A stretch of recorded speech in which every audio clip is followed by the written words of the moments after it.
Hello, ladies, and welcome to The Beauty Shaman. So I wanted to do this video just to talk about how to present on Zoom and kind of cover quite a few areas about this particular subject with, of course, makeup, my specialty, but also with lighting, where you put the computer, that sort of thing. I think we are living in the world of Zoom. I mean, this is Zoom meetings constantly, and I do them all the time. I'm sure you do as well. Some of you live on Zoom, like this is just what you do. So I think how you look on Zoom is really important, particularly in a business setting, right? I mean, if you're Zooming your parents, maybe not, but in a business setting, it is super duper important. So I want to cover just some points on things to really consider in order to look your very best on Zoom and to present in a way, your material or whatever you're talking about in a way that's really credible. That's really the point we want with any of this is credibility. So I would say, first off, where to put the computer. So the computer needs to be, if you don't know this by now, I'm going to sound like a parrot, but you want to put it about eye line or slightly above eye line. It's just more flattering. The computer is down below so that we can use it more easily. But for Zoom meetings, you need to raise it up. So I always have a stack of books lying around and put it on top of the books and make it so that you look into that little window, the little, the little camera lens right at the top. Even put a little sticker next to it, something to remind you that that's where you look, not at yourself into the computer screen, but look at that lens, and then people will feel like you're talking to them. But it needs to be raised. That's very, very important. Also, we tend to have a little bit of bumps under here sometimes, and so that will completely diminish that. It makes your body look better. It's just so much more flattering to have it slightly raised. So just be sure you do that. Okay, the next area is the sound. So sound, I work with sound men all the time, and one of my favorite sound guys, his name is Chris, and he's helped me a lot with my own sound, with what I use. I use a Zoom mic, but just that sound is so important, and it's the thing that people go, oh, sound isn't that important. No, you don't need a sound guy. When you watch it, the most distracting thing is the sound, if the sound isn't great. So I would say some of the most important things is be sure that you're in a room that is very quiet. I'm in a basement right now, so that tends to be very, very quiet. Don't be in a space where there's other people or TV or noise at all, or children. Children, of course, are very loud, or barking dogs. My dog is here. She's very quiet today. But just really try to get yourself in a very quiet space. Try to get the microphone as close to you as possible on the computer. If you're using the computer mic, if you have a lavalier, you can attach that to your top and plug it into the computer, and that makes the sound super crisp. Also wearing earbuds can also help so that you can hear everybody, and the sound can be even better that way, and have it, tuned into your computer. So that can help the sound. So I'm using a Zoom mic. I'll show you what I'm using, but that's because I'm filming. So, and the camera's like way too far away for me to plug into it. So you do what works best for you, but sound is super duper important. Please be mindful of those kind of things because it makes a huge difference. Okay, so the next thing I want to talk about is lighting. Lighting is so incredibly important. In my line of work as an artist, it is as important as makeup in my book. I love lighting. I'm super tuned into lighting when I walk on a set because I can do the most beautiful makeup, but if the lighting isn't right, the person won't look good. And I don't want to get the blame for that. So I really work with the what they call the DP, the director of production, or the LD, the lighting director. There's different terms. In any case, what I would say is make your light source the thing that is right in front of you. So most of the time that's a window, like sitting in front of a window, and have your laptop, like you'll have to get a whole setup, right? But the light from daylight can be really great. It can be one of the best lights. It can also be a little bit too blue. So it just depends. If you get the direct light, it can be a little too strong. We can talk about that in a second.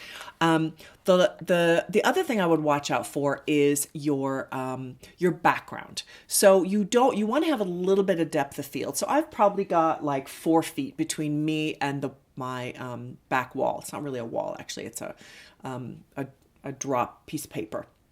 I just forgot what that's called. I should know. I'm a professional. Anyway, but be sure that you have some space between you and the wall. Don't put yourself right up against a wall. I see this a lot on Zoom, and it ends up just being looks super flat, right? So try to get it so you have some sort of space between you and that back wall, and be sure there's light back there, whether it's turning on some lights in a room, or I have backlights that I light that up a little bit so that it isn't completely dark. Using a nice room is great, but then you got to watch sound. So just be sure that the sound is okay in that room, that it's a bit of a distance from a wall, and that the background looks nice. So the background, I've seen Zooms and the background's really messy, or it's a bookcase and all the books are all a mess. Be sure it's really tidy. That can be very, very distracting when you're on a Zoom meeting, is that you're just super messy. It doesn't say a lot about your character, so it's important. Be sure it's really clean and tidy. The other thing I would say is I have a ring light that I use for all my videos. Ring lights are not expensive. I'll put a link in the PDF down below on where to buy one. You can buy one that just works with your phone. You can buy one like mine. I use it with a regular, I have a Canon camera. And you can get really small ones, that sort of you put behind the computer, but be sure you don't have any shadows from the computer. Like, you got to elevate it a bit above the computer so you don't get a lot of shadows. But that can be great. And then you can sit wherever you want to. I would definitely turn off any overheads. The room I'm in right now has overheads that are terrible. They're terrible lighting. It puts all kinds of shadows. If you have those coming down on your face, it is like, it just gives you the most, I don't care how much makeup you have on, you look terrible. Turn off everything in the room except for the light source that you particularly are using, and your backlights. Otherwise, turn everything else off, because it can just make you look bad. And we don't want to look bad, right? I got to take a sip of tea. All right, I want to talk about tone. So I mentioned the fact that the light that can sometimes come from daylight can be super duper blue. The light from your computer is very blue. So if you're just using that light and overheads, you are going to look like a Martian. So it's not flattering light. Blue light is not a flattering light for the skin. You really want to do kind of peachy warm tones, like the warm sunshine is really lovely. That kind of yellowy look is great. Not too yellow, because then you look jaundiced. But I think the blue light in the computer and sometimes in daylight can be a little rough. So sometimes a light bulb can add a nice warmth, like take it off a lampstand, put it behind your computer so that it provides just a little bit of a yellow to diffuse all of that blue. Or, a ring light, and then you can use the color temperatures on it to make it so that it's a nice warm tone, and kind of play with that a little bit.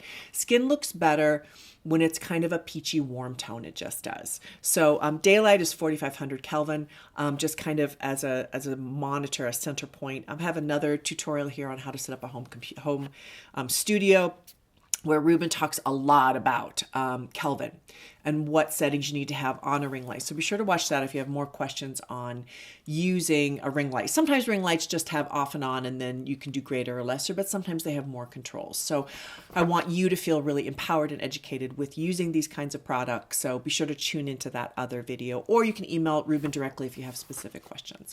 Okay, next point. Okay, so let's talk about wardrobe, makeup, and jewelry. Okay, so wardrobe, it's really important to use things that flatter you, that flatter your skin. I was watching another video tutorial on YouTube. A woman was talking about wear neutral tones. Well, sometimes neutrals can really wash you out. Just depends on how much color you have in your skin. My encouragement is to wear color. So this is a color I happen to look really good in. I look good in reds and burgundies and that sort of thing. I would say go for what looks good on you. I do think color is better than, say, beige, or definitely not brown. White is bad because white is so reflective. Black absorbs all the light, so that's not really good. I mean, a lot of times people go on the lower black. I think it makes them look slim. It actually just absorbs all the light. It doesn't flatter them at all. So wear something flattering for you. And I would really encourage you to go with color. I would say wear something nice. Don't go too casual, depending on the style of meeting. I tend to always look very nice whenever I do meetings, no matter who it's with, just because, that's my reputation. So, and I'm self-employed, so there's a lot of that in there. But, use a lot of wisdom with wearing. I mean, you can, like I have sweats on underneath this and big old socks. I mean, it doesn't matter. It's all about what they see. And with jewelry, be sure you don't wear anything that's too reflective or distracting. If you have big old dangly gold earrings on, all they're going to be doing is watching your earrings, right? They're not going to be actually looking at you, which is what you want. You want all the attention to be on you. So wear very small jewelry. You know, I've got a very small necklace on here. Things that just are very, that are much more small, I guess is what I would say. Nothing too grand or loud or anything like that. Okay, hair and makeup, my specialty. So hair and makeup, when you're doing Zoom, one of the things I would say is you really, I mean, it depends on your job, but I would say you got to wear some makeup because otherwise that blue light just sucks the color out of your face. You just look terrible. So I would say the most important things are blush, lipstick, and a little bit in your crease. Like if you're just going to go minimal, you just want your features to stand out. So I think sticking with neutral tones on your face is really great. Don't go too bright in your lipstick. Like red reads much brighter than any other color on camera. So does blue. So if you're going to use a blue eyeliner or eyeshadow, don't go too vibrant because it's really going to pop out more than say brown. So kind of interesting little play on color there. But stick with colors that, again, are flattering to you. Don't go super bright, but wear makeup. Definitely wear, like I say, blush and lipstick. I would also really watch out for this because anything with a blue undertone in your skin, like dark circles or bruising or like if your skin is particularly red, if you have rosacea or just a lot of redness in your skin, it's going to pop out even more. So it's really important to neutralize all of those kinds of tones and stick with much softer tones. But definitely wear some colors. Like I keep it like a parrot, but it's so important. You just don't want to wash out. And I think look at yourself in the camera. And what I've noticed even for myself is I'll do my makeup and I look at the Zoom before I jump into the meeting. And I think, oh my God, I need more blush. Like even me, right? Because I tend to be sort of a minimalist, and then I'll, douse up my blush a little bit more. So it's just really important that you take that moment and do what you need to do in order to look your very best with makeup. So, and I would say foundation is extremely important just to take out any of the discoloration, like I said, the red or the blue or anything in your skin. Concealer is very, very important. And then also the area, if you want to, like, I'm not a big fan of powder for older women, but powder under here and here, like probably during this whole talk, I've probably gotten shiny there just because I have really healthy skin, but that's kind of what happens. So really powder through here. Everything else kind of doesn't matter, but up in here and underneath your eye really matters because that's where it becomes very glowy. And again, we're dealing with distraction. So I would say really be careful of that.